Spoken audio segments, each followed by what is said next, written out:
Good morning, everybody. It's great to be here today. Just a little bit about myself. I started off my career here in London as a banker, so I don't feel too out of my depth here with all these bankers and insurance people. So yeah, for my 20 to 25 years, they formed me to where I am today. And then I decided to go back home, do a master's and change career totally. So I was in marketing. I was marketing manager for DLS paints. So I also ended up coming back here a lot through that, and then I took off my other love of life as well as sport to travel. Took a year off out of that, and I ended up getting a job in Ireland in the health service and communications. So I describe that as my crisis management era. Fantastic, you're dealing with life and death, and you learn to detach out of that role. There's no other thing, when you go into any other role, you can learn to detach if you do that.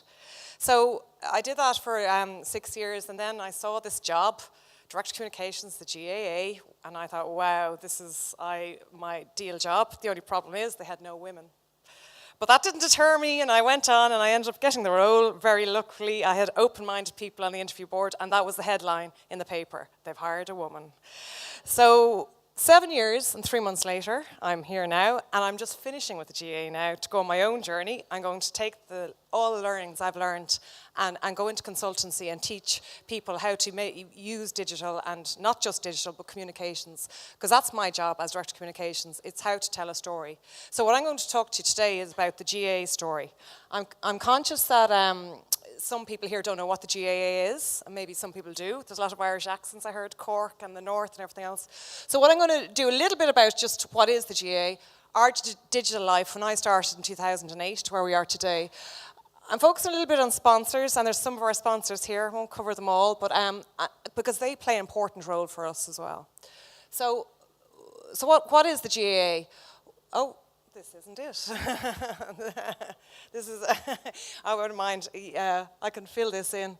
He's put up the wrong presentation, but that is our mission, right? Well, you can if you want, yeah. This is an extended version, but I was going to brief it. But basically, we're a community-based volunteer organisation, and that's what's critical. It is amateur. So all players who play, 82,000 people on a weekend in Croke Park, where we are, they're not paid. So that's the difference that we are. And our vision is that we want to welcome everybody into our games and participate fully. So we want people playing Gaelic games in Ireland. We have our values. So everything I need to do in communications has to relate to these, right? So we have to have our community identity, we have to have teamwork, we have to show respect, and amateur is our key core value. And we have to be inclusive. So basically founded in 1884, and how I'm going to explain it the best way is I have had the pleasure of meeting the Queen. She came to Ireland, came to Croke Park, and I was asked to can you explain the GAA in 2 minutes? So I'm going to show you that video because that's the best way to explain it in my view. But we have got over 750,000 members, over 2,000 clubs, including numbers abroad, and that's what's our growing market. We've 1.3 million supporters supported our championship, which is not just our league. That's one part of our competition which runs from May to September. And we'd be beaten this year with the rugby, but normally we're about 4 out of the top 10 sports programs. Most watched would be GAA programs. But the critical point in all of this is 84% of every single thing we earn goes back into the GAA. So it's reinvested, and what's the difference? And 51% of our revenue comes from gate receipts, and that's what I need to talk about on the digital journey is very important. He got me to redo my last slide, and I put it in, he's forgotten to put it in, so I'll have to remember it verbally, but that's okay. So this is just a 2-minute video, and why he's getting it up. The GAA, yeah, this will tell the story. Ireland's national sports are as old as Ireland itself.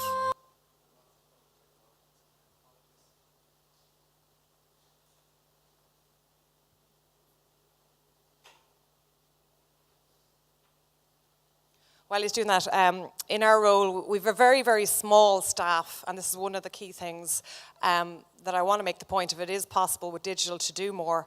We have a tiny team to cover the whole country and abroad, and I did the voiceover for this, so we do a bit of everything in our team. There's no rules, but here we go. I'll tell you the story.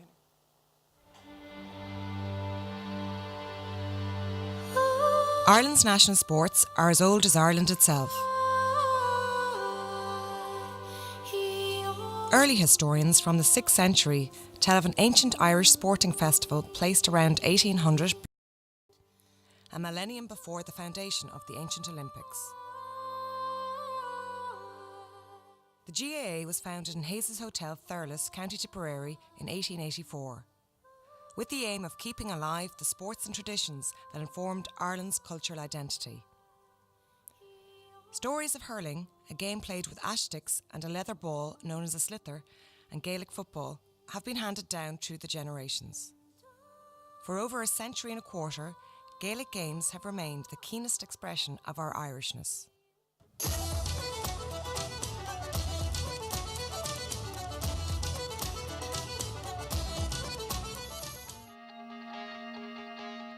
Ireland of the 21st century is unrecognisable in terms of social, political and cultural change over the past century. Croke Park has borne witness to the transition as a place where dreams of sporting success are realised or cruelly taken away. Central to the GAA is the local club, of which there are over 2,200 all over Ireland, with 316 international affiliates stretching from Britain to Brisbane.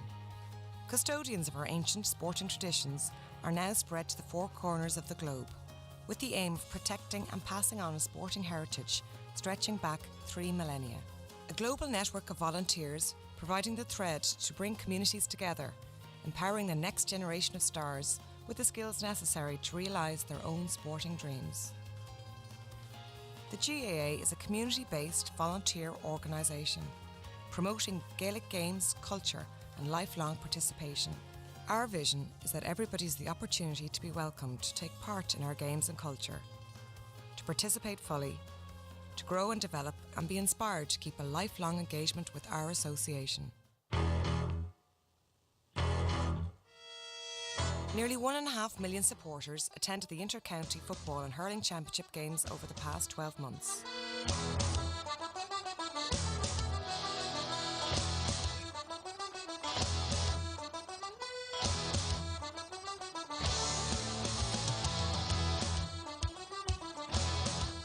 Watching players battling it out for the Liam McCarthy and Sam Maguire trophies, as Ireland has done for generations.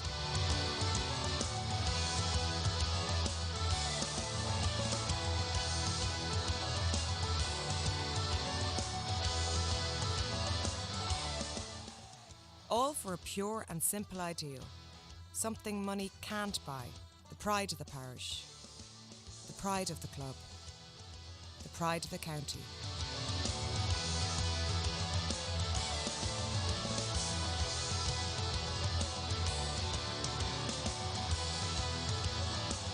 This is the GAA, Win Táhnabás.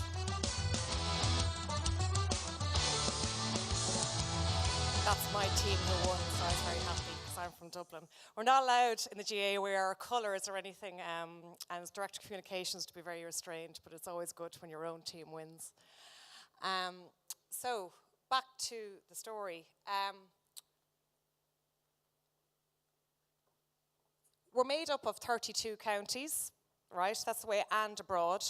And then under each that structure is clubs, right? So if somebody wants to play Gaelic games, they join their local club, it's part of their parish, and then if they're good enough, they play for their inter-county team, and that's how it works. And then we get up to final day, and 82,300 people can come and support us. But I suppose when I started off, back in 2008, we were going through a period of change. I put up this slide just to be boastful, because we're an amateur association, yet we've got some very high-profile people. I have met the Queen and the head of China, who came and had a go with hurling and actually connected with the hurl. And there you can see Barack with the hurl, and Zuckerberg, I think when he was on Facebook, has a hurl. So hurling is definitely worth watching. But really, I want to take you to from 2008 up to today, and the journey that we took and some of the challenges we had along the way. So 2008, this is what I inherited, a website that was run by somebody else. And if you wanted to find anything out about GAA, you wouldn't go there, right? Number one. And that's as clear as that. And what happened was, Setanta went down, and suddenly I had nobody even to do that. So I quickly had to hire somebody from Setanta who I found out was good, keep the show on the road and plan our next move. So sometimes emergencies make you do that. But I also had another problem. We talk about digital here, but let's go back to real basics. So what's digital? We had no email system, so I had all these clubs all around the country.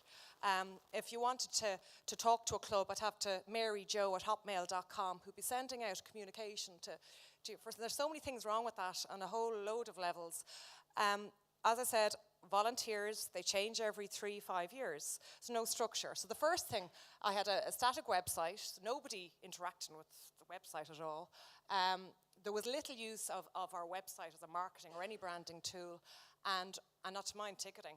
You had to go, it was nearly difficult to go to a match, and those of you from Ireland will know you'd have to go to your club between 7 and 9 on a Wednesday to get a ticket. That was how it was done, and don't laugh. Or else you could go on to Ticketmaster, but then you're paying a premium on top, so there's another problem with that. So every other site was getting more content than we were. So what do we do then? A couple of things. Got into an agreement with Google, and what we did was we created @ga.ie account, and what we did was in a club it has roles, so you've got your chairman, secretary, PRO. So every club was given those roles. We gave them the email address, and it was defined. So if I changed role, then that email was passed over. All you have to do was the password, so your information wasn't got. And the other thing from a GA perspective was when you're sending out communication to children or anything else, @ga.ie was important. So there were two key things that we did on digital from the beginning. So we decided to redesign and develop the whole website and focus on the needs of the customer and the supporter of the organisation, which, as Manila has said before. So we relaunched it in 2010. It was about, at that time, we did some research. We started it from scratch. We knew it had to be done, so we got support that way. And we looked at the trends and analytics. So fixtures and results for us would be a key point. So that was brought to 2010. And then we're moving along. The world is changing. Content is critical, and we start seeing video starting to come in. So we need to react to that. We need to produce videos and podcasts and work around that. We needed to become more interactive, polls, wall charts. And then we started our first into just basic ticket information and how to get that across.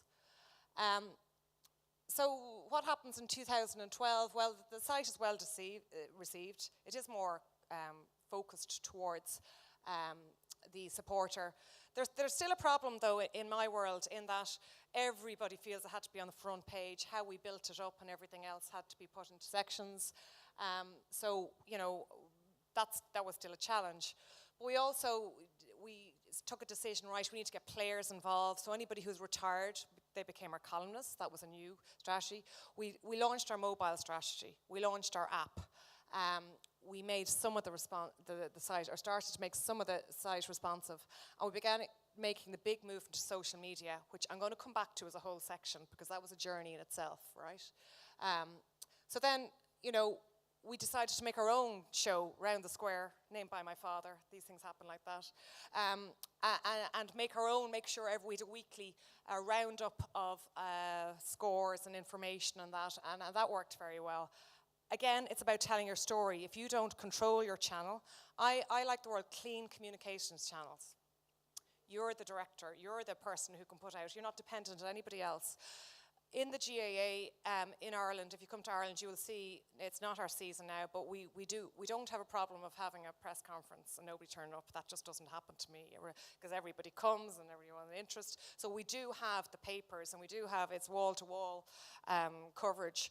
But is it the right message? Is it the right way to do that?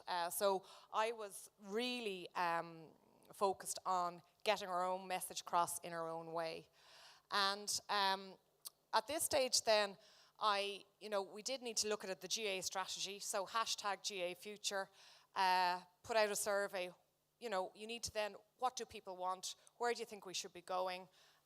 We did focus groups, we did this survey, and just to show you, just even on a quick survey online on our own website, we didn't put any money behind it. It was just, do you want to have your say? Everybody wants to have a say in the GA world, and that was 13,900 people. And over, different categories of ages. Whatever I do in the GAA, it's always 70-30. It might be 69-28, but it is male. And that's one of the things. The GAA, we look after the male side of the family. Females are run by a different organisation, which I'll come to in a minute. So the importance of checking in regularly is very, very important. And that helped us then in our next part of the world. What did we learn? Well, they wanted more. The fixtures and results was much more important, so we changed the structure of that. They wanted to buy tickets online, and we worked with a company called tickets.ie, which means you could buy online and you don't pay the extra fee. Right? And that's really, really important, right? Because if you go to concerts, there's an extra. So that was a big thing for people, which we did do. They wanted more live imagery, social integration into the website. So again, that was all from the survey that we did and what we need to look at. I'm just quickly going to go back to social, right? Because I suppose the challenge, and I have two challenges. One, which I'll talk about now. Doing the new website, I got people felt that had to be done. But when it came to social, that was a different kettle of fish totally. And I suppose how I got it over my own CEO, he loves Spurs, he loves American football. Get him signed up as Twitter, got his kids to make sure they're in their 20s, make sure, So he was on it, and then he realized the value of it. And I think that's one of the key things. You have to get your CEO they have to be on these mediums, sign them up, do it for them, but that's one critical thing from the top. So the first time I went into the board management, I went in, I had it all set up. There was a problem, and would you believe this technical hitch? Now, it wasn't my fault. Now, there is no way you can go into the board of management and describe Twitter and Facebook without actually showing them. So we weren't off to a good start.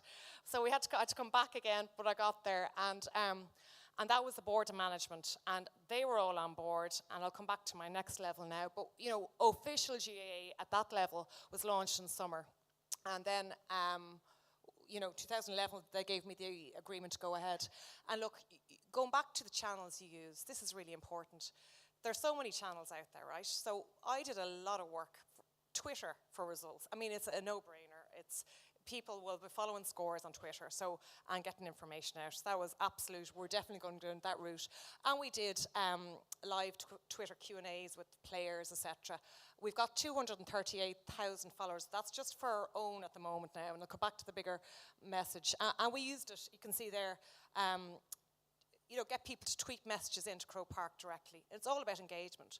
So what are my kind of key things? I need to make sure the sport is growing. I need to make sure people are talking about GAA and not other sports. And I need to make sure that people are buying tickets to go to matches. That's all only important. So then on Facebook, we launched that in 2012. Again, it's about engagement, fun posts. This is to do with photographs, and that was, and that continues. The importance is the road to social, so educate your key stakeholders. If we go back a minute and you go back to where I am, so I'm at the top, Croke Park. I have to lead by example, so I go down to those clubs, listen to hear what they have to say, but I had the county as next. So some people in counties took this on board, not a problem, they adapted it and went through, and others did not. Oh, but Lisa, what will they be saying about us? This is what you're saying. Oh, but if somebody says something bad about our county and everything else. So I had to take two drastic steps. I had to drive from one end of Dublin to another county, which will not name, and literally sit down with the heads of to look, this is how this works. I've got to set it up and everything else. And the second one was, there was a county, Donegal, who were in the All-Ireland final. They were on Facebook, not on Twitter. And the way I got them on Twitter was I set it up because it was something, and I started tweeting for them. Now, that's sometimes you have to go to those measures, but do you know what? And they're flying it now, and they're fine. But sometimes you need to do that and educate them. So take it in your hands. Provide toolkits, and I'm going to show you what I did there, and support and training. Or actually, is much more. There's 1.3 million in our community just at county level, and now I'm doing an exercise with clubs, and it's on over 3 million of a community, just for that huge. And that's a huge community to talk to. That's a huge community talking about GAA. I wrote these myself, right? Because I went around, I couldn't find anything. So the one on the right is literally, as Melissa said, a setup guide. It's a noddy guide. If you haven't a clue, you can follow it, how to set it all up. And pull that together. The guidelines are much more important, and I did talk to FIFA at the time, and I did talk to a number of agents, but I still couldn't find anything that really would work for me. And what I will say to you is, people are learning, so go off and do it yourself. I got a check by a lawyer, but I wrote those myself, sat down and did them, because sometimes you're the expert. Don't be afraid of that is another key thing, because it is growing, it is changing. I obviously would have child protection issues around that, and it's gas. I've just redone those. That was back 2012. And the only thing that's changed, well, I've added in really, is I had to put a bit on the whole impact of social media. If you have a bad incident, what do you do? So you need support on that, and where to get support, mental health organisations, and I mean, that's something I wouldn't have thought of at the time, and that's what's happening. So if you think about it, people are putting out messages that could be about players who are amateurs, referees who are amateurs. I mean, I think the referees should be blessed, because we can't have our games, they're referees and they're amateurs, and they come in for a hard time. The other thing important for me, and I will be in the banking area, is I had to teach counties well to set it up correctly. I couldn't let them set up Facebook where anybody could post a video.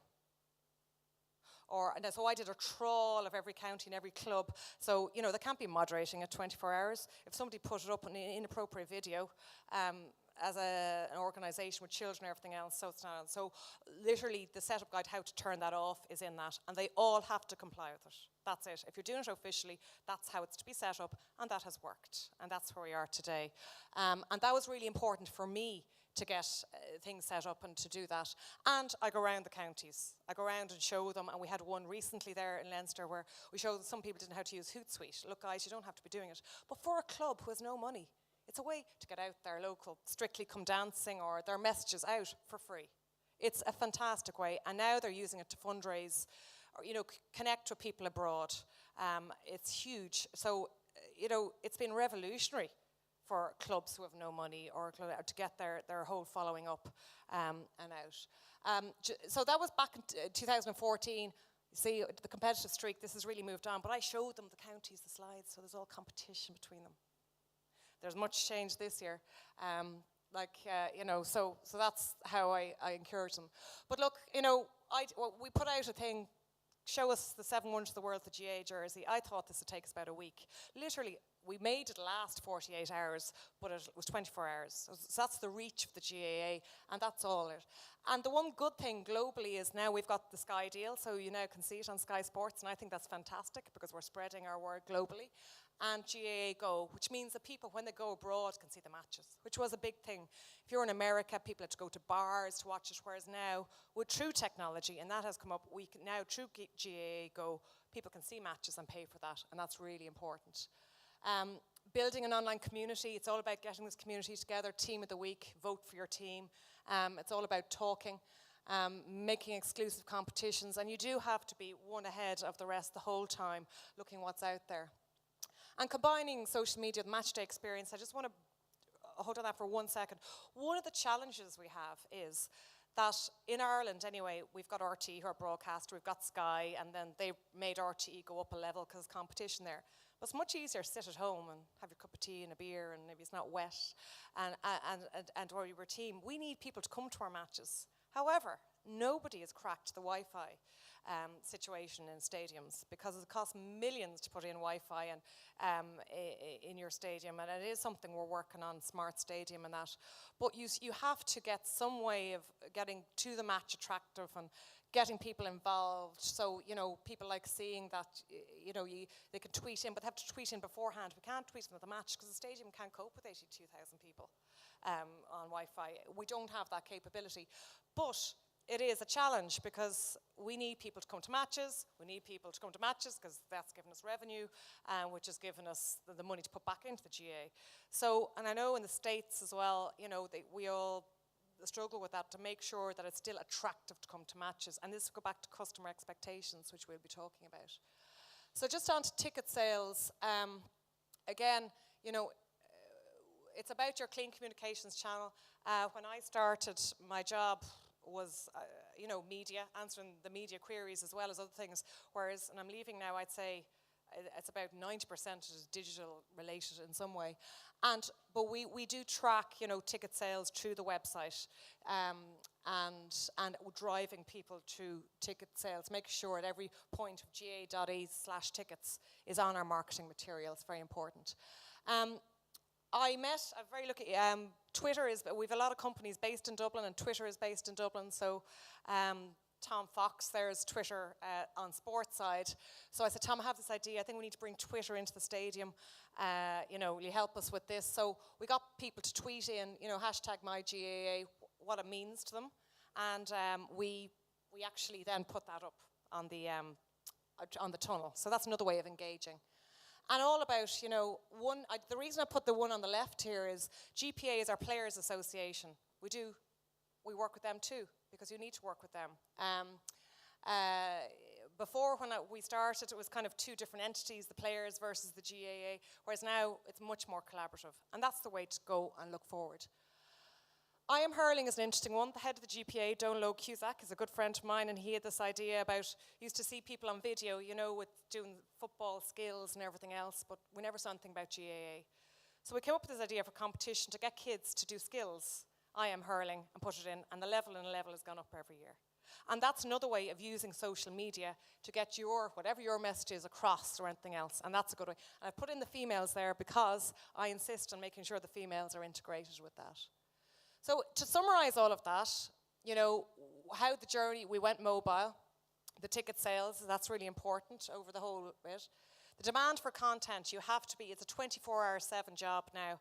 We have to be the authoritative voice. We have to have the latest information to get that across. Global, so we're no longer thinking Ireland, we're thinking global. And then getting social media into Croke Park and relevant. I'm constantly looking at these figures. So, we did move on. We were on Instagram now. We looked at that. LinkedIn, probably for the business model more. And it's like changing the Titanic. If I get those clubs and counties on 2 social media channels, which I have, we'll now add in Instagram. You can't put in another one and take it back. That for me is not an option. I can't do that. So I'll have to be damn sure then whatever I put in, that will work. So I'm constantly looking at these, what's happening in Ireland and abroad. But 2015 to 20 then, my next challenge was, right, where are we going to go now? So the only way for me to go next was to go an international digital platform, which will be launching in January. So that's set up, ready to go. The biggest challenge there was, it wasn't an Irish company. We talk about digital revolution. The issue is that I have clubs filming matches now, and we have media rights. Everybody can be a broadcaster. So that's our next challenge. But we can be a broadcaster now, because I am making sure, before I leave, that we are able to broadcast on our platform. And we've gone with an international company that do UEFA and FIFA and everything like that, and that's the future. GA Go, and to look at new social channels. And then just briefly to finish off, I suppose it's important, you can't talk about this whole area. You've got sponsors, use them as partners. Now AIG I know is here somewhere, but they're the Dublin team sponsors, and they engage very well on social media, well the Dublin team as well. This is our minor match, again, they use their own hashtag to encourage use. We have the Alliance Leagues, and hashtag Alliance Leagues, they have got fantastic value with us. We work directly with the Director of Communications there. And to show you then, at county level, this is all their independent republics' social media. We build those and give it to them, and they use them. So make it easy. And also that goes through all of the her.ie is just a website for women. We're focused on women this year, and also through different channels. So basically then, to finish up, I do the KPIs, we look at them every month, where people coming in and going out, where we're losing them. We have to talk with our audience and not to them. Sponsors, from our side, it's about working with them. It's not against them. If they work together, we have much better results. Educate stakeholders and expectations and how it works. It's just the stakeholder is so important, so bring them with you. We monitor interactions and shares, and we also always link our website or our social media stuff back to the website to increase our traffic. We don't make any money of it. We don't put any ads on it. It's our channel. You won't see anything like that on it. And maintain excellent online content at all times. So I did have a few points at the end. Jerry, you'll have to tell me what they were, because he asked me, I can't even remember. One of the key things that I learned is youth. We have a very small team. My guy, who was only out of college, he did the social media. it's an opportunity to bring the youth into a team and give them a responsible role because they'll take it on. That was the one critical thing. The second thing was, it is about the boss. You have to sign them up and go through it with you. And I can't remember my third one. But one thing is, it's a fantastic, when you see, even coming over on the plane today, somebody else was coming, they were saying, oh yeah, Aer Lingus was supporting the team's hashtag Green Spirit. Like, it's everywhere. But if you're not in there, and if your voice is not in there, somebody else will do it for you. So take control of your channels. I have volunteers doing this, so not even paid staff. So there is no excuse if you have staff. They should be part of their contract nearly to be that digital champion. And then you will get your results that you require. Okay. Lisa, let's have a round of applause. That was fantastic. Don't go anywhere. You're a dynamo. I can't believe what you've done in 7.5 years. We have got a few minutes for questions, so if anybody would like to ask Lisa something while she's still here. Lady at the back again. I should know your name by now, shouldn't I? I keep coming back here. Hi Lisa, it's Jerry McGann. I recently had the pleasure of attending the All-Ireland final, hurling final, so it was a fantastic occasion and hadn't been for years, so it was great. As head of communications and the fact that you were having all these new channels that the GAA was having a voice in, how did you maintain the consistency of that tone of voice and the message that you were trying to get across?